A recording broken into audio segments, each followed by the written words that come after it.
Hello everyone, Animechan here and welcome to my Minecraft creations. This is basically me showing off my kingdom and some of the other creations I've made in Minecraft. So today I'm going to show you my kingdom, which is one of the first ever things I created on Minecraft. So what we're going to do is we're going to head over to the docks. So this is where you'd obviously bring your boats and stuff. You'd come into the kingdom from across the lake if you didn't want to walk, or how cargo would be transported. And the cargo would be placed here. So as you can see at the moment, there's not that much cargo here. So business is a little bit slow. Right by here we have the barracks, and this is one of the pivotal points because this is the only side of the kingdom that doesn't have a wall, so it needs to be defended or close to the army. Now here is a little check-in sort of area for you when you come into the kingdom, so you come and talk to a guard and you'd register. And by here is a little book that you would write your name in. At the moment, no one's really come into the kingdom, so we'll leave that there for the guards for another time. Now we'll go actually into the kingdom now for you to see some of the works. Now, first thing people are going to want to do is when they come to the kingdom, they're going to want to rest. They're going to want some food, maybe even a drink. So here they will come to the inn and bar area, so they will order a drink here, maybe ask for some food, enjoy the scenery, and yeah, they'll just have a little relaxing time by here.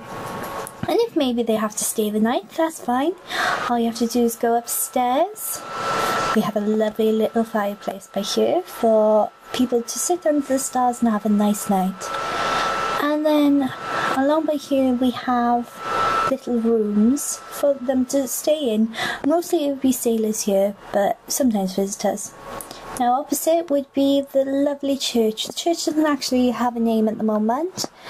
If you want to name it, leave a comment down below and maybe you'll get a chance to name it. Now this church is a very simple one because I didn't really want it to be a fancy church, because I wanted these people to be very simple in their religious ways, because they kind of had to inherit their religion and stuff from other kingdoms. By the way, just in case I haven't mentioned before, this is actually based off of a story that I'm writing. So yeah, there'll be a bit of backstory that you sometimes won't know, so sorry. Now over by here we have a little stairway where you can go upstairs. There's not really much of upstairs, it's just there really to get onto the roof. But if you go downstairs, you will see why the church is actually one of the safest places in the kingdom. I built a little kind of panic room sort of thing. So if the kingdom does get attacked, people can come and they can stay here, and it's supplied and everything. It's even got a book for you to read. So yeah, that was basically a safe house sort of thing. And it wouldn't be just the priests, the people would go there as well. Since it's a pivotal point in the community, everyone would know about it really. So yeah, that's the church. Now, right next to the church is obviously the graveyard. You're going to need one, especially for a city this big. And it's a very simple one. This wouldn't be like a monarch one. This would just be an everyday, maybe that big tomb, but there would be for a lord one day or something of that nature. Now, next door to that, we've actually got a giant library. Now, out of all of my Kingdom of Sandel creations, this is the smallest, one of the smallest libraries I made. Mainly because I didn't have enough room in the capital. I suggest if you do make a kingdom, don't make the outer walls until right at the end when you got everything in the kingdom sorted. So yeah, this is the library where students will come, or the lords and ladies will come, and they will study and read to their heart's content. So yeah, that's that. Now we'll head back out and we will go to the main street. Here you will see signs telling you where to go. So I think we'll go down to the right by here, and we will go and show you the market area. So here we have the market, so traders will come in from different lands or different towns and they will trade there. And to the right is the livestock. Now, the livestock was one of the last things I put in, but I was still working on stuff.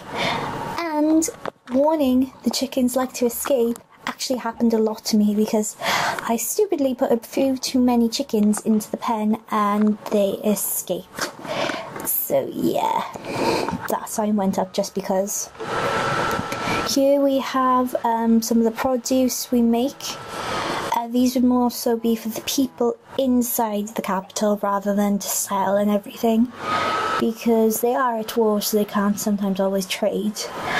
Here we have the blacksmith, which is one of the main shops, and then we also have food and bakery next door, and then we have wool and clothes over there.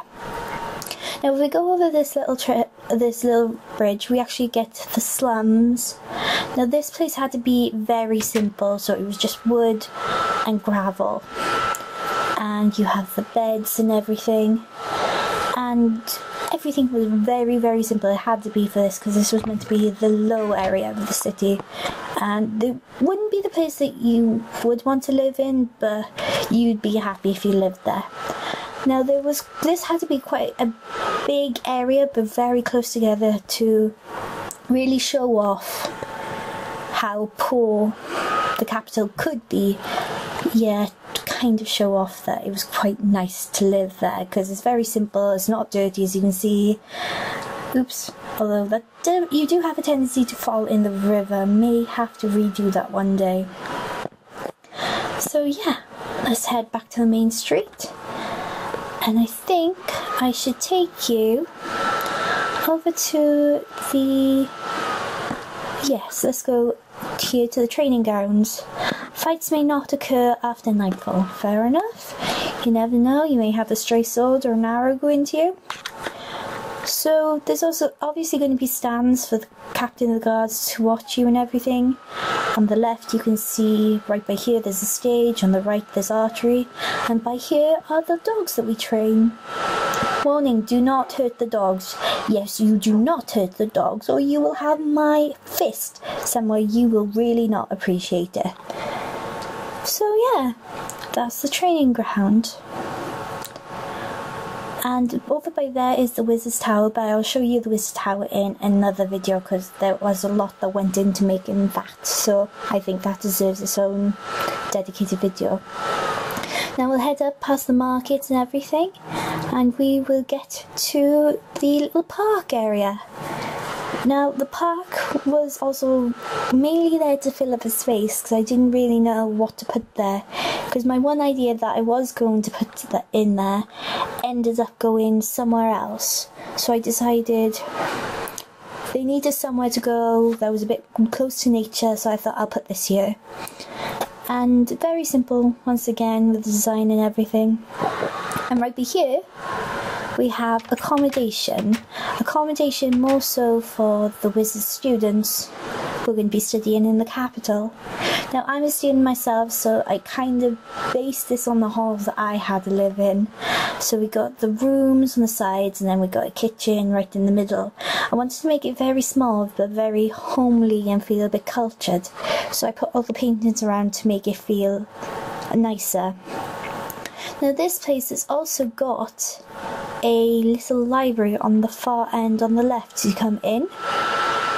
It's very small, mainly for like reading, and it's in a lovely conservatory which on a nice day looks very, very nice in here. So yeah, that was mainly inspired by the greenhouse area we've got in my university, and I thought might as well put that close to the accommodation. So yeah, that's where all the wizards would be. So yeah, one of the next places I'm going to show you is the rich district. Well, I say rich, it's more the Lord's district. And here it's a bit fancier compared to what you saw in the other buildings, and even compared to the student buildings. It's very posh. Has 2 levels, has a music player, and the beds and stuff, and if they're very, very lucky and very influential, shall we say, they will get a little balcony area, like you can see these two have, with a little decking area by there. Oh, isn't that lovely? Okay, oops. So now I have one last place to show you, and that will be the barracks. So let's head over to the barracks, and that was on the far end, right near the poor people's district. Well, poor people's slums, I don't know, whichever one would be the better word for it. Now what you can do is actually cut through. Oh, hello Pokey, you shouldn't be here. That's new, I haven't had the pigs. Oh, god damn it. Just a sandstone. There we go, much better. Right. So here we are at the barracks. Now it's very wide open spaces for the soldiers to working, prepare, and do whatever they want. Over by here is a guard post, so they can stand and see whoever's coming in from the docks, and if they're suspicious, flip the switch to let them in. You've also got this area up there, so if there's ever an attack from sea, they can hit by there. And this also then leads into the walls of the castle, castle walls, and the walls around the city. So yeah. And now what I'll do is I'll show you the upper half of the barracks. So we come back through here and we go up this flight of stairs. We go, and here we are on the roof. So we get a better view of the kingdom. We can look out over the sea. We can look out and see if there's any trouble brewing around here. We're right next to the inn and the bar, so if any trouble ever stirs. We even have a watchtower right by here that we can go up and see if maybe someone else is attacking from another side. So yeah, that has been the Kingdom of Sandel. So thank you very much for watching this with me. I've been Animechan, and I really hope you enjoyed watching my creations as much as I enjoyed making them. So thank you very much. Hit like and subscribe, and hopefully I will see you guys again soon.